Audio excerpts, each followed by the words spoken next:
Good afternoon, everyone, and welcome. I would like to thank NJIT President Bloom, NJIT President-elect Lim, Acting Provost Atam Dwan, the alumni of the Educational Opportunity Program, and the steering committee members who organized this conference, including fellow NJIT trustee and EOP alumna Norma Clayton, who also recently created the new EOP Learning Center in Cullimore Hall, NJIT EOP Director, Dr. Crystal Smith, Leon K. Baptiste, David McMillan, Mawulom Nenonene, Clifford Samuel, Dr. Kenneth Alexo, and of course, Michael Smolin, our new Director of Co-op. My name is Elisa Charters. I'm a first-gen EOP alumna. And like many of you, thank you. And like many of you, after successfully completing the EOP summer program, AKA the grind, I started my first semester of freshman year. I majored in environmental science, and I graduated with both a bachelor's and a master's degree with the help of my EOP advisors. I was a founding sister of our NJIT Delta Phi Epsilon charter. I was also a student athlete who played 3 collegiate Highlander sports, including as a member of our originating women's basketball team per Title IX. And I skied competitively on NJIT's club team. So sports may have been my form of procrastination on doing my schoolwork, but in reality, it's what made me feel alive, and it was an equal playing field as a striving BIPOC Latina. I'm here as a testament that NJIT's educational support and mentorship, along with good old determination, which each and every one of you have deep down inside, will lead you to success.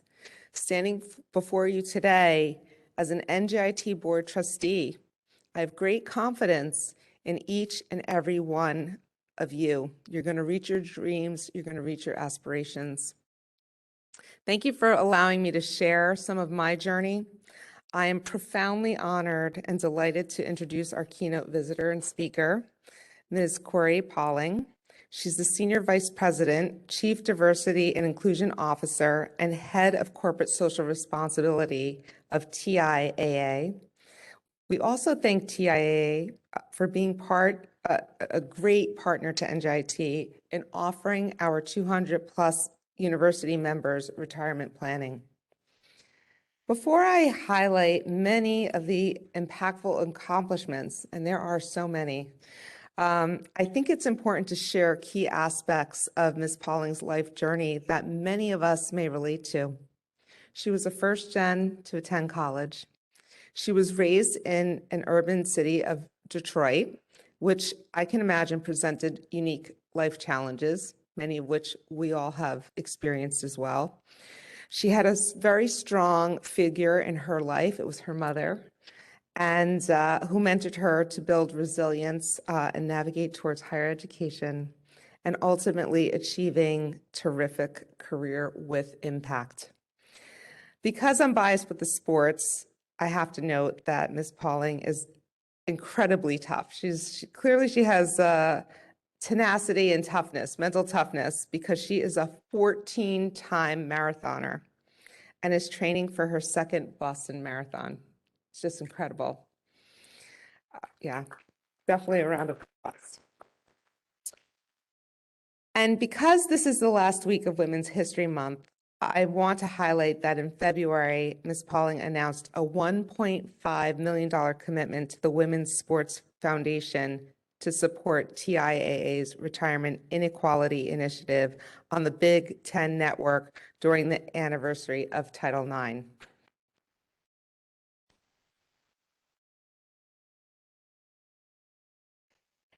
So in addition to being a leader in TIAA's management for the last 14 years, she was honored to be named on the list of 2019 Black Enterprise's Most Powerful Women in Corporate Diversity, and has also recognized as TIAA's Working Mother of the Year in conjunction with the National Magazine Working Mother, and recipient of the Young Civic Leader Award by Thurgood Marshall College Fund.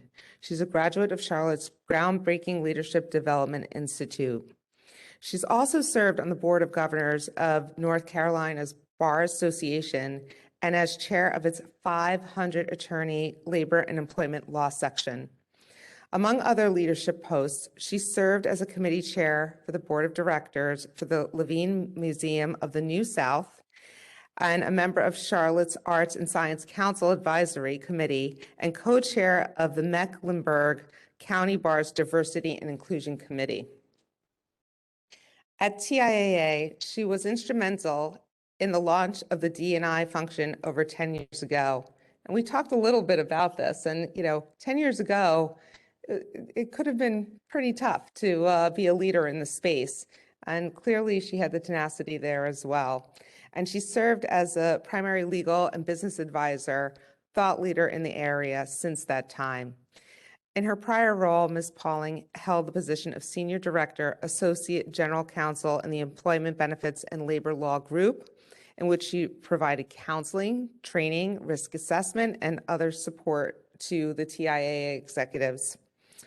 She also now leads the enterprise's nationwide and award-winning corporate social responsibility function. And I think this is really the most impactful point, where she's led over 650 community service projects through 15,000 employee volunteers. She's a leader in her space, and we are so delighted that she's here to speak with us today. Thank you.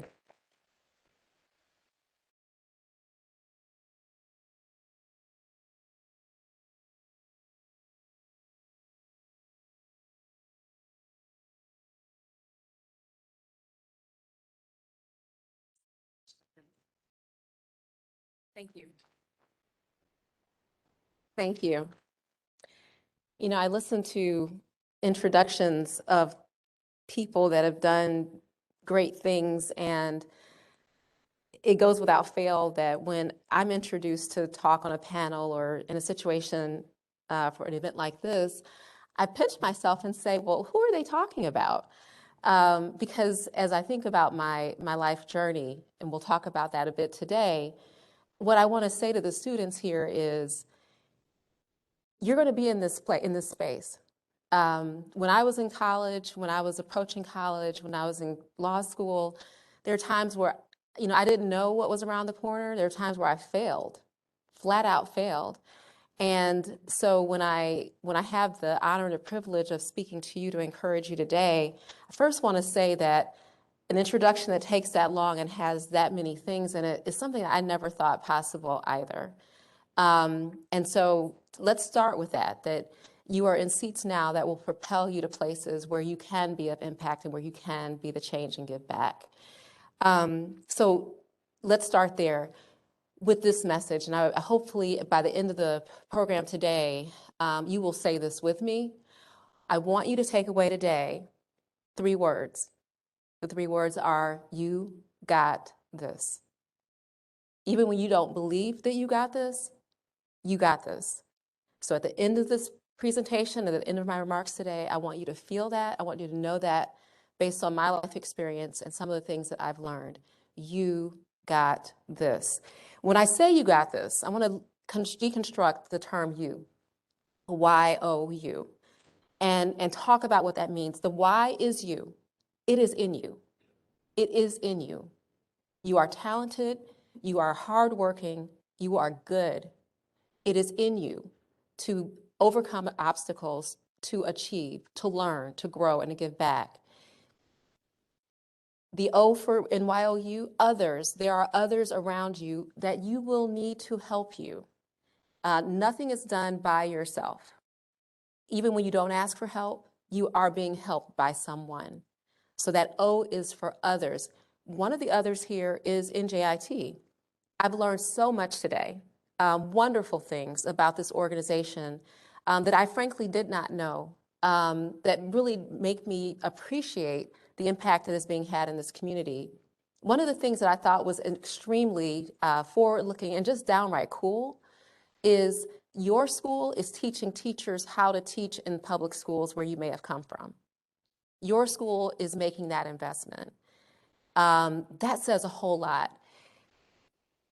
And then the you in YOU is us. You come from family members. You come from communities. You come from folks who maybe it wasn't your family. Maybe it was someone that you saw that you admired just a little bit. Maybe there was someone who sort of inspired you or told you were smart. It's that us. It's sort of who are the people that were part of that foundation. They're in you too. So that YOU is you, it's others, and it's us. And together, the message is you got this. You got this. How do I know this?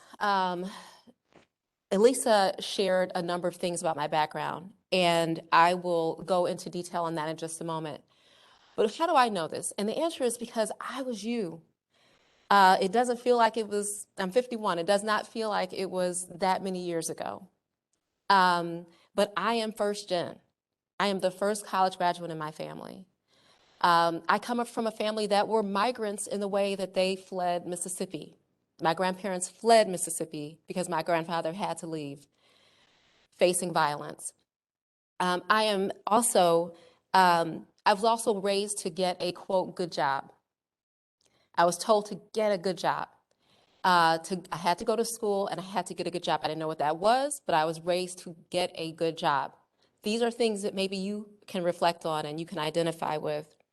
I'm an underrepresented minority, an African-American female who is always in a room where I'm the only one, even in 2022. Fortunately, I work for a company that's very diverse, but more often than not, I'm in rooms where I'm the only one. So I know what that feels like. And I also know this. I know the feeling of not having a safety net, not having a trust fund, not having an inheritance, knowing that it is on my shoulders and going to school that way and the stress of that. So I know because I have lived it, and I want you to be inspired that 30 years from now, you will be able to say a similar message and give similar thoughts to another group of young people. You got this. I promise you do. Now, a little bit more about me for purposes only of inspiring you. The loves of my life are my two daughters. Everything I do is for them. I also do things for my grandmother and my mother, but I'm paying it forward, everything that they poured into me. My daughters are now at Spelman College, and the baby is a junior in high school. Everything I do is for them. And I say to you in life, find something, that emotional connection that inspires you to give freely and without expectation. I am also a runner, as was shared in the last, right before I turned 40, I somehow started running. And I offer this not to say that everybody needs to go out and start running marathons. I say that to say there are things and talents in you that you don't even know you have. There are experiences and people, fun, things that you will explore in life where you will be amazed at what you can do. And that will propel you as you approach other things. You may approach a work project or a difficult situation, remembering that you were able to run a marathon. So if I can run a marathon, I know I can get through this meeting. There are talents in you that you will be able to navigate. I was a civil rights lawyer. So after I went to the University of Michigan, I'm an engineer. I went to the University of Michigan, graduated from College of Engineering in the early 90s, and worked as a manufacturing systems engineer for just about a year before going to law school. I did a bunch of internships. I'm sure you all can identify with that too. I decided to go to law school. And I had the great fortune early in my career to be a civil rights lawyer, which is why I wanted to go. I started thinking about it when Justice Thurgood Marshall died. And lo and behold, a really twisty path emerged, but I landed at a major civil rights law firm in the Southeast, doing major public accommodations, class actions, employment discrimination cases, also representing the community in police brutality cases. Public education, I can go on and on. Had the great opportunity, as shown in that picture on the bottom left there, to really impact lives representing the little guy. Very important for who I am and how I was raised. And then in the middle there, I'm holding up the side of somebody's house. Yes, we were building a house for Habitat for Humanity in Charlotte, where I live. And giving back is important. And the ultimate takeaway today will be the question of how will you be the change? What will you do to pass forward some of the blessings that you enjoy? Find a way to do that professionally. It makes life richer. But I want to spend a little bit of time today talking about the picture on the far right. This is a picture of me and my grandmother, the grandmother that fled Mississippi in the 1940s. She's holding me and she's looking adoringly at me because she did adore me. She was my best friend, and she still is. She's passed away. She passed away in 1991. We were best friends in the sense that we spent all summers together. As I have always loved math and puzzles and anything where I can kind of look at something and put it together, it comes from spending time with my grandmother, doing little things, even just, picking string beans, whatever you want to call it. My grandmother and I were two peas in a pod. And it was her telling me that I was smart that made me think I was smart. Even when I didn't know the answer, I thought I could figure it out. And I thank her for that. And I love to honor her here because she is, I would say, the foundation for everything that I've been able to accomplish, including what she passed on to my mother. But I want to talk to you about my grandmother in this sense. Last year, come with me to Detroit, Michigan. I had just turned 50 years old. I had never visited my grandmother's grave. She passed in 1991 when I was in college.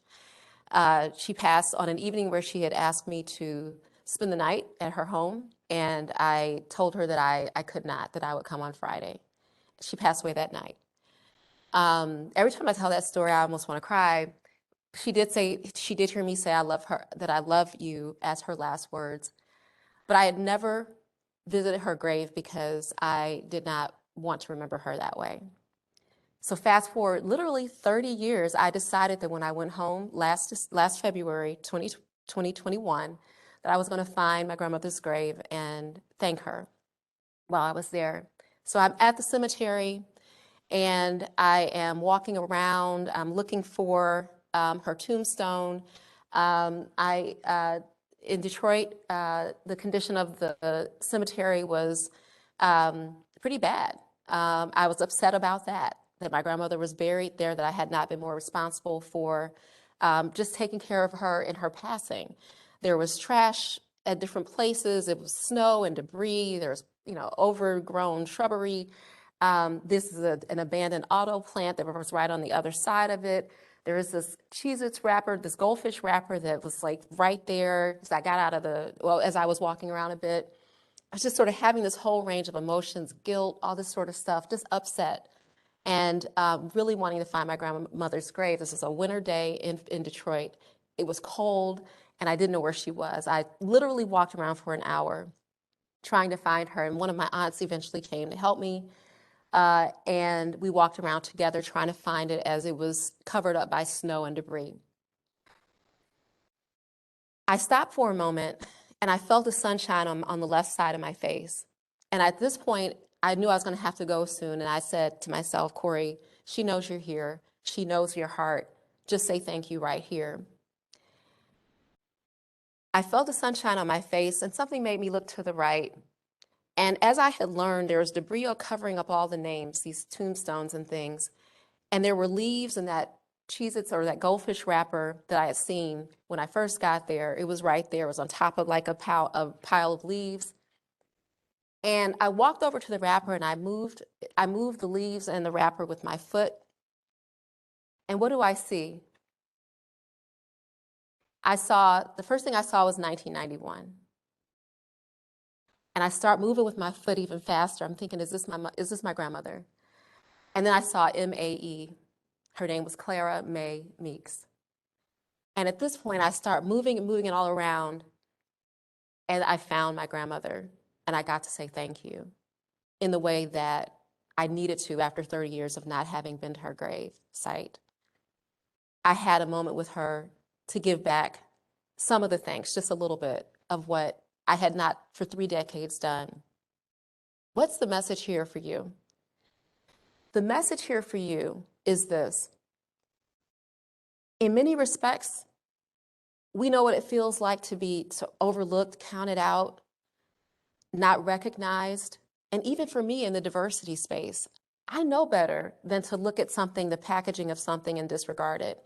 I know that layers below things, there are these experiences, these perspectives, these stories, these things that enrich all of us, that you don't judge a book by its cover, essentially. I know that. But in that moment, I was scowling at where I stood in this place where my grandmother lay, that I didn't even realize that the goldfish wrapper that I viewed as trash was actually the beacon for me to be able to find her and again to pay homage.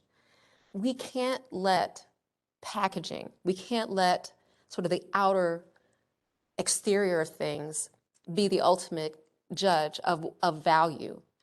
And again, a diversity leader, I knew that, but in that moment I didn't.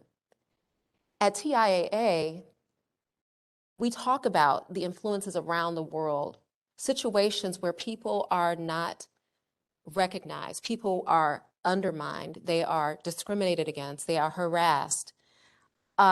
We know that these types of opportunities exist. This headline page is just from 2022, 2021, of things that are going on around the world, things that are going on in our communities even, things that may be even going on in our homes. The opportunity for inclusion, diversity, and equity to come to life in terms of your personal commitment is something that lays before you. Even in the field of technology, you have the ability to impact these types of headlines as you move forward in life based on your life story. You do. And at TIAA, where I work, we are so proud of our history as it relates to inclusion, diversity, equity, and corporate social responsibility, meaning like NJIT, how we give back to the community. This is our timeline. We stand on the shoulders of each of these data points through how we show up every day. Starting in 1918, Andrew Carnegie said that everybody should be able to retire with dignity. Everybody should experience a certain amount of financial wellness and readiness. And so that message over 100 years ago now translates all the way to many milestones, including having the first woman and the first African American on our board. We've had 3 African American CEOs, including and 1 Hispanic CEO, Jose Minaya. Right now, Tashonda Brown Duckett is our CEO as of last May, and she has charged us to take this conversation and hit differently, to talk about it with a certain authenticity, and that's what we are delighted to do. Watch this video with me.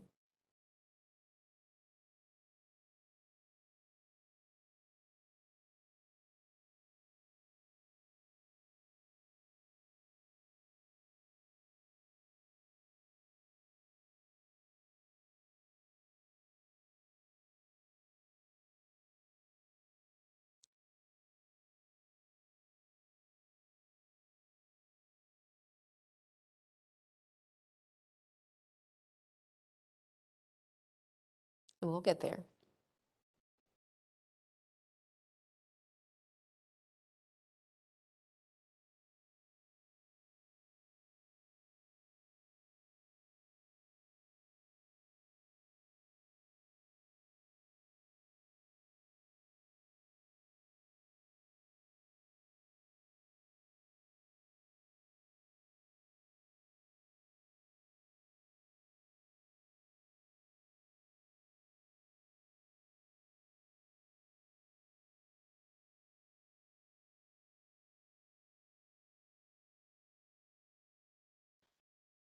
Well, for those of you who were here early, you know that it was working.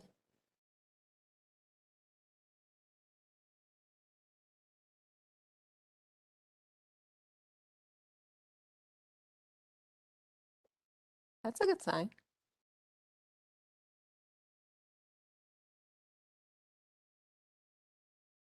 We do more. We step up, stand out, break rules, and spark revolutions. We save lives, we give money, and we get right back to work. We deliver, no, we over deliver, and we make it look easy. We walk up, shatter records, and ceilings, and expectations, and at the end of all that, You still end up with that.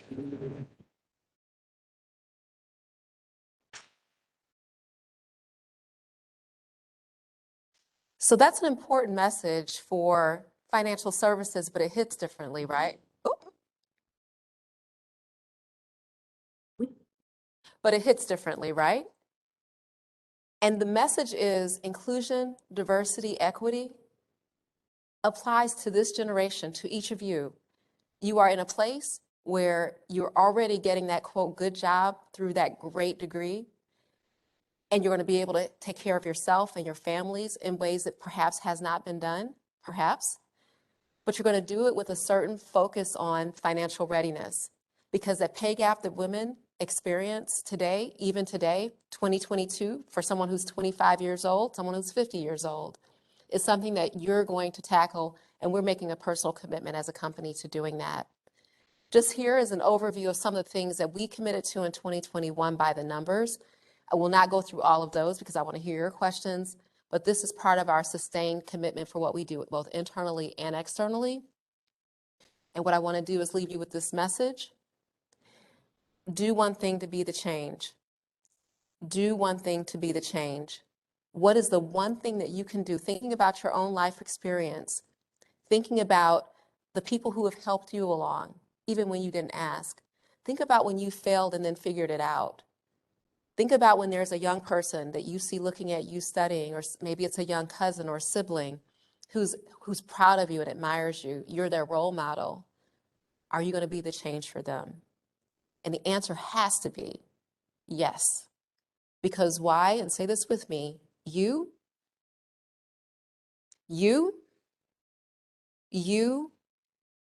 all right. So with that, thank you for having me today.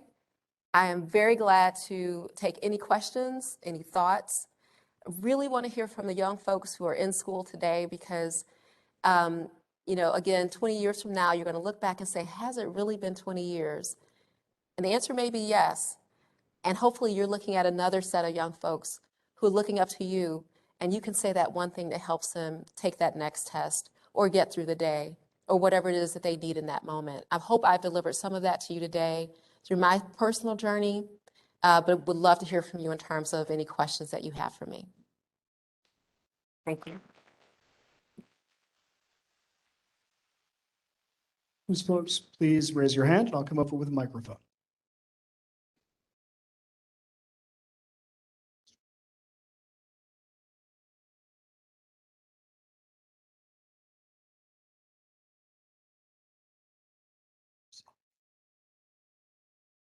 Hi, I'm Marissa. I'm graduating this year.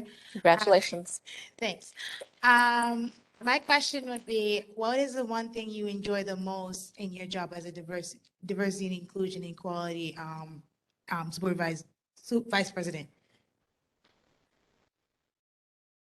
The one thing that I enjoy about this role is something that's been an important part of every job that I've had. I think I've looked for it in every job that I've had, and that is impact. Over the course of my career, I've had jobs that have had different types of impact. When I was a civil rights lawyer, I represented individual employees, individuals, members of the community. I represented family members whose daughter or son was shot by the police. I have represented folks who were denied service at restaurants. I have represented women who were sexually harassed at work and students who are getting underfunded public school funding. And I thought that was the way to do it. And for a while, it was. But I started to feel like it really wasn't having the impact that I wanted. I wanted to do it in a different way.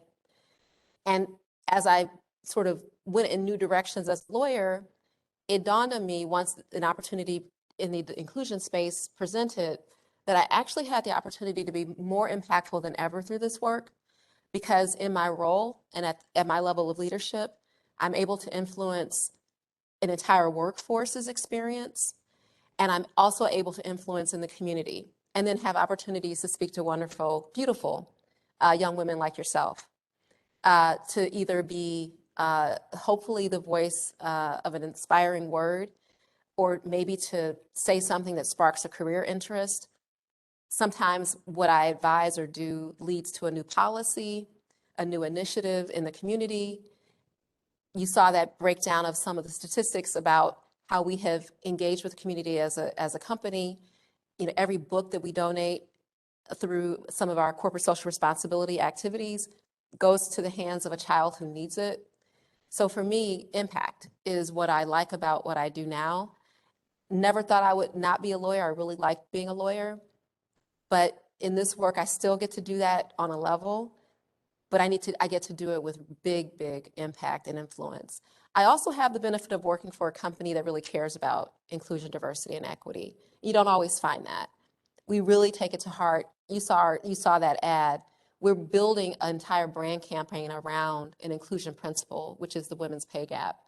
Women make less than men in industries because they tend to not be in leadership roles. They tend to be more in support roles even today. And so we're talking about that in how we deliver financial services. So that's impact. And that's what I really enjoy. I would suggest to you and to all of you that when you get on that first career path, first job, you may not like it. Doesn't mean you take another job 6 months later. Learn your craft. So often people get bored and they go do the next thing. There's a point in your career where you have to have mastered something. You have to have a deep skill set, some degree of expertise for what you are doing. And you may not enjoy every day of those first few years trying to figure things out, but you will find that doors open, people help, they see things in you and they help you get along. It is a fact for me that I've not applied for a job, like just out of the blue, since my very first job out of undergrad. The rest have come from building relationships, doing good work, first and foremost, and a strong work ethic, but using the power of that work and the relationships I've built to open future doors. So really think about every time, how are you showing up? What will people take away from your contribution? And are you a good person? Like, do they want to work with you? Those are things that are going to lead to that job where you can be doing the thing that about which you feel passion. Thank you.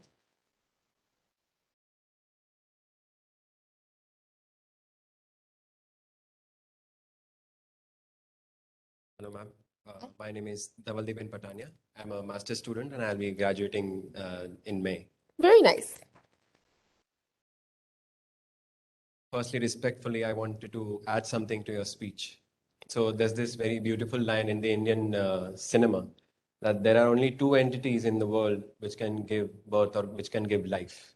Women and Mother Earth, and they both are females. So I want you all to clap for these lovely women and all the ladies of the world. Very nice. So as an analyst, the big part of my job, like my future job, comes with making decisions. And decision making is can be a stressful task at times. So you being a lawyer, what would you do to make a good decision, like to decide between a good evil and a bad evil? What would you go for? Yeah, thank you for the question. And I hope everybody heard it. So how do you make decisions, like, and how do you get comfortable with decisions? One of the things that you probably already know, but certainly as you go forward with your career journey, it gets harder and harder to make decisions because it's usually not ever a slam dunk that there's a clearly wrong decision and a clearly right decision. One of the things that I have found to be most helpful for me in decision making is what I learned in law school, which is first to challenge my perspective.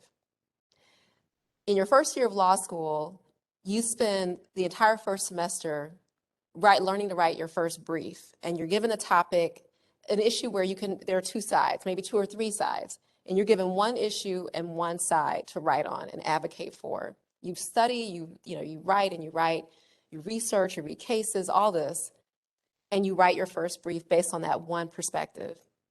The next semester after the holidays, you come back and you're given the opposite side to write. But by then, your brain is so wired that the only way to think about the issue is the way you wrote about it that first semester. You really can't even think about the validity of a different way of thinking. And so you spend maybe the first couple of weeks thinking to yourself, I don't have no idea how to even talk about this because the other way is the correct way. But you have to figure it out. You have to research and find the arguments, be able to advocate for that opposite position. And then you have to write the brief for the other side. And it's hard because you are so invested and steeped in that view. I apply that discipline today. And when I was lawyering, I applied that discipline when I litigated. So if I represented a sexual harassment victim or a victim of race discrimination or national origin discrimination, if I represented someone who had been, again, I represented a woman who was shot in the back of the head by the police, I'm thinking about what is the other side of this? Why? Because one, I have to anticipate that to be able to advocate for what I think I want. And two, if I don't think about it, then I'm going to miss out on the potential benefit sometimes of learning something that challenges when I think I'm right. I think one of the biggest values and lessons learned as individuals is when you, air quote, fail.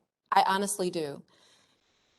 Because it's not the question of failing, it's the question of what do you do after that.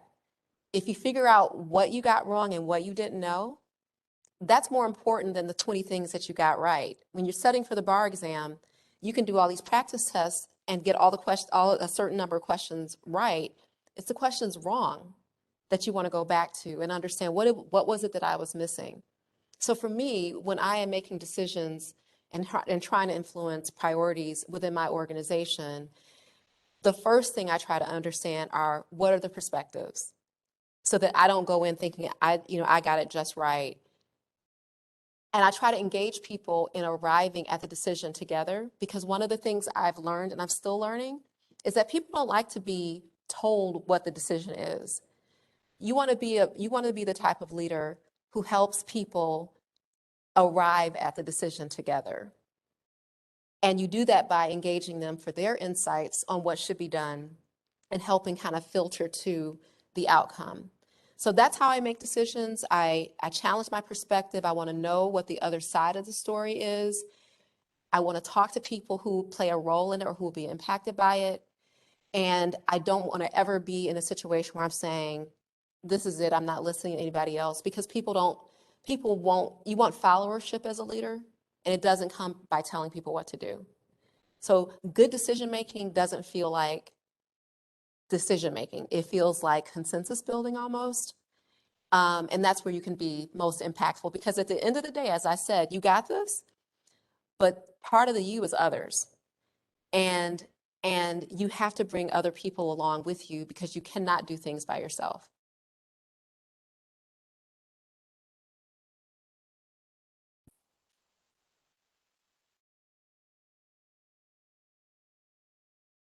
Questions? Here's one.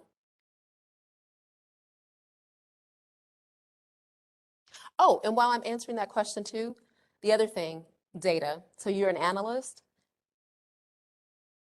Yes. Okay, I forgot this. On my team, they know the first thing I'm going to say is we lead with data. And I think that's the engineering in me. Especially with inclusion, diversity, equity work, you're going to have people who are in the choir, they get it, they're bought in. You don't have to persuade, but more than likely you're going to be dealing also with a community that is either neutral or opposed at varying levels. And you can't leave them out of the conversation. Data helps you talk to those groups, and even those who are in the choir. You have to lead with data. And as I showed you on that one slide, looking at all the headlines from around the world, there's a lot of data out there that influences why we would say we need to focus on women in retirement. It's because of the pay gap. There are a lot of reasons why we need to focus on underrepresented minorities and scholarships for school, because we know that student loan debt is disproportionately affecting certain communities. So leading with data, not opinion, data, will help you help people who are either on the fence or anti come along with you. So always lead with data. And I'm sorry. Not at all. Hi, my name is Denise. I'm a senior who is going to be graduating this semester with an IT degree. Nice. So I wanted to ask you about how you're incredibly accomplished, and I wanted to ask you about how you balance your work and your work life, like on a day-to-day basis, and then maybe even like how you plan for it in the future, because I believe going forward, like anyone who's graduating is going to be incredibly oriented on building their craft, like I Right. mentioned. So I believe that it's also really important to maintain your hobbies and your life outside of just work. So I was wondering if you have any Thoughts tips or on that? advice for Yeah. that. I love that question, and a very wise question, very wise insight. So, in terms of balance, the one thing I would say is balance it's a constant effort. And the reality is it's because things will be out of balance. What I have found over the last 2 years of a terrible pandemic that no one would have wished on anybody, and I've lost people in my family. I know people who've suffered as a result of this in so many ways. But I actually found that I needed a reset because things in my life were kind of out of balance. I was living in an airplane, and I needed to sort of find some calm.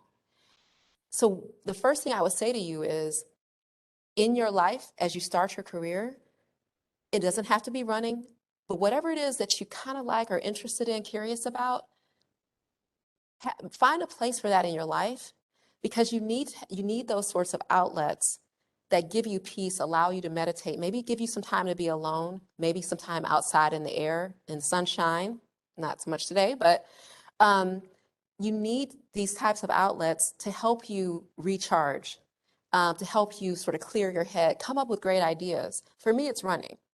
And I didn't decide to start running. It's another story. We have to have a drink over that. But running for me is certainly there's a physical fitness part of it, but the mental, meditative aspects of it have been what really draw me to it. I know when I need to run based on how I'm feeling up here. And I attribute the achievements that I never thought possible through running to some of the things that I've been able to even think about doing at work or with my family or in my personal life. It is so important to find something that you enjoy, that gives you that peace and that encouragement, that motivation, even that surprise at yourself that you can do these things. And once you sort of find that thing, you will realize that you make the time for it. You may not be able to do it 50 hours a week, but for me, if I can get a 6-mile run in, it helps me then approach the workday. It helps me think about a tough meeting that I know I'm about to have. It helps me think through a difficult day I had. So really important as you think about balance to understand that the need for balance comes from things being out of balance, and that is going to happen. You don't achieve balance and you're just there. It's a constant rebalancing. But one of the best ways to do it starts with your mental health, your emotional wellness, and the things that give you that space where you can kind of recharge and think about centering and the best person that you can be. Because once you have that energy, once that energy comes from within you, you will be amazed at how people then receive you and the way in which you touch lives. So really good to be thinking about that now. And again, it doesn't have to be even athletics, but whatever it is for you, it needs to have that space that gives you that mental health lift that we all need more than ever now. Very important. Ladies and gentlemen, we have time for one more question. And as a last request, before we conclude the event, I'm going to ask Ms. Pauling and our group to come over for a photo. So please don't leave after the next question. I see we really want a picture, so yes, please don't leave. have.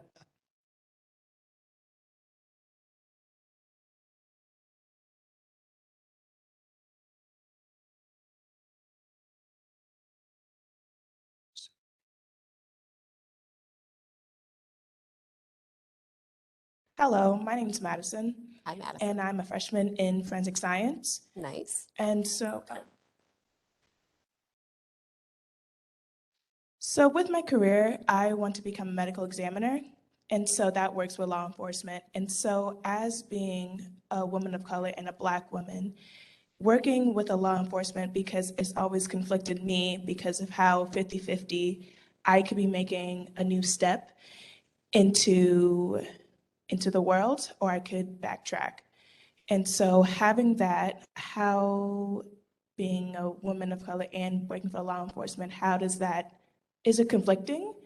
Or have you ever had conflicting moments in that career? Oh my goodness, yes. Yes, I have. I love that question. First off, I want to talk about being an underrepresented minority female. As I shared when I was speaking, it is going to be a reality that you are the only one often, especially as you progress. Hopefully that changes, but it's more than likely that only oneness is going to be part of your reality. And what I say to that is simply, there's great delight in being underestimated. There's great delight in being underestimated.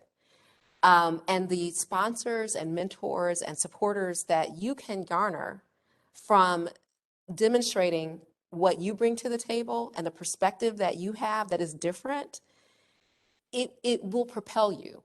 So being the only one is daunting, and sometimes you just want to just be more comfortable. But there is opportunity in that, because people actually will look at you and say, oh my gosh, and there's bias in them saying, oh my gosh, but you will be helping the next person to come behind you.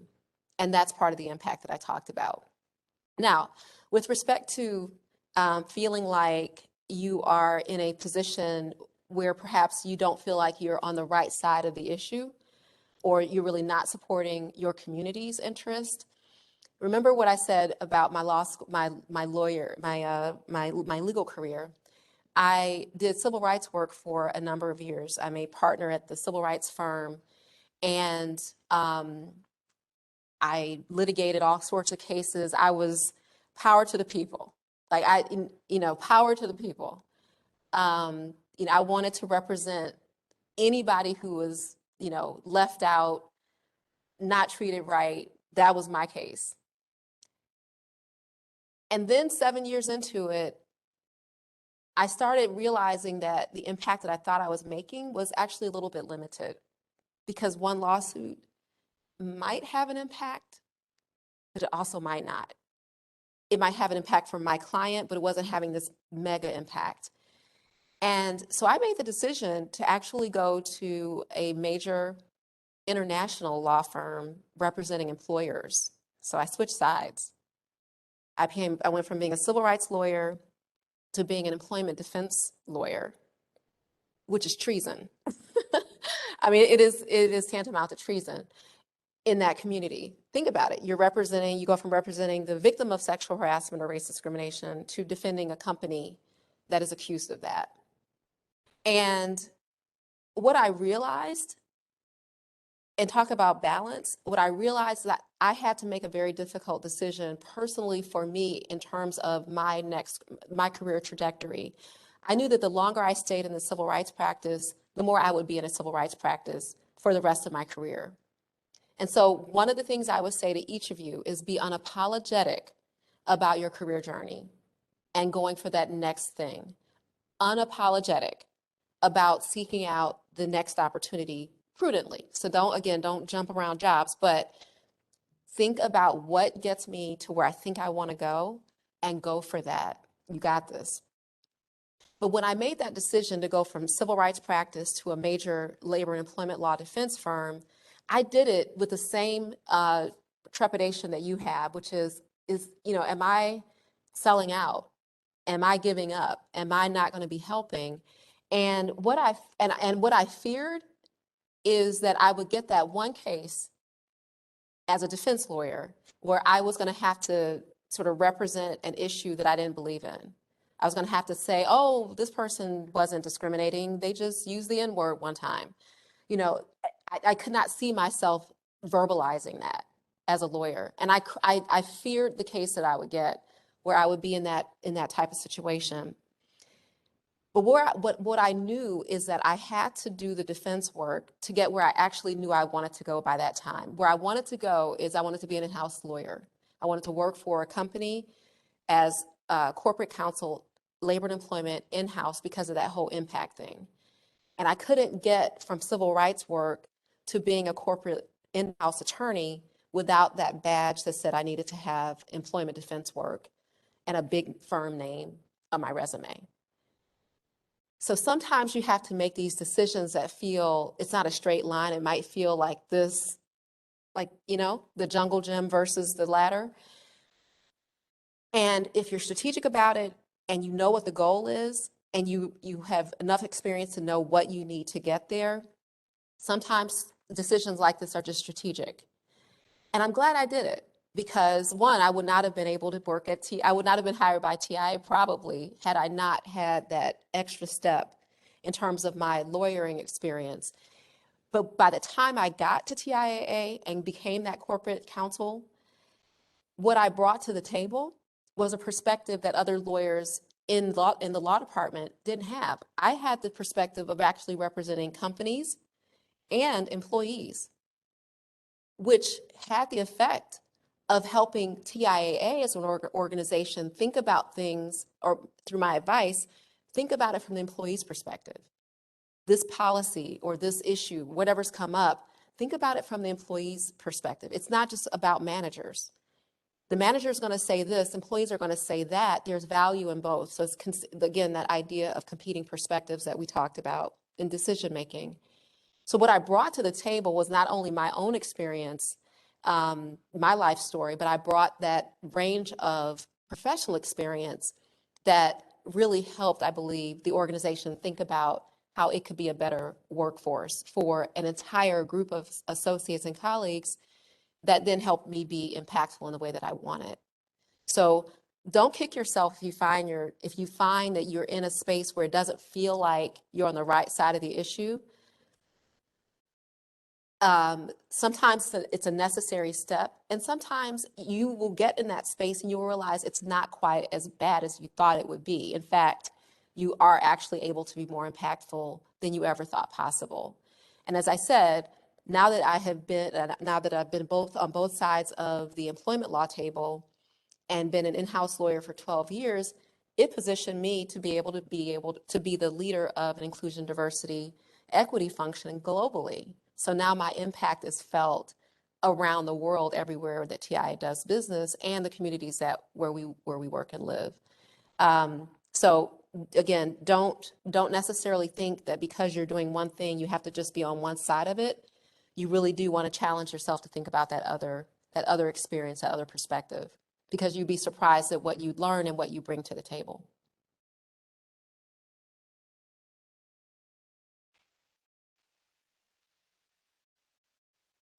So ladies and gentlemen, that concludes the Q&A with Ms. Pauling. Let's give one more round of applause. Thank you.